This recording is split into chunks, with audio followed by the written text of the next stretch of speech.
Hello guys, welcome back to my YouTube channel. So guys, in this video I'm going to show you how to fix WhatsApp network problem. WhatsApp is temporarily unavailable. So guys, when you have login your WhatsApp on your iPhone or on your iPad and facing this type of issue again and again, as you can see here, when I am going to log in my WhatsApp and facing this issue, I'll help you how to fix this problem. So let's get started without wasting any time. So guys, first of all, you have to open your settings on your iPhone, and guys, you need to make sure that you have connected with strong internet connection. So guys, if you have not connected yet, you need to connect it first, and guys, after connecting it, you need to go back.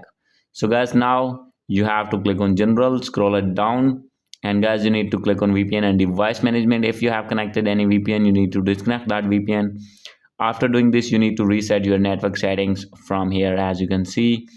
And guys, now you have to check your date and time. Make sure that you have selected date and time on automatically.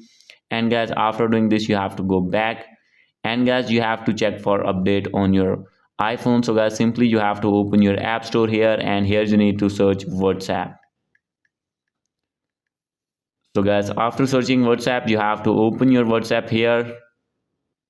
So guys, simply you have to wait and check for update. As you can see here, my WhatsApp is not updated. So guys, simply you have to update your WhatsApp first. And guys, after doing this, you need to check that your problem has been fixed or not. So guys, if still not fixed your problem, you have to open your settings again, click on general and click on iPhone storage. And after this, you have to wait. From here, you need to find your WhatsApp, and guys, after this, you have to offload your app, and after this, you need to reinstall again.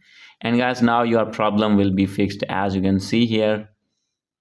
So guys, simply you have to enter your phone number and click on next, and guys, now you can see your account has been created successfully. So guys, this is the video. Hope you like this video. If you like this video, please do subscribe my channel. Thank you.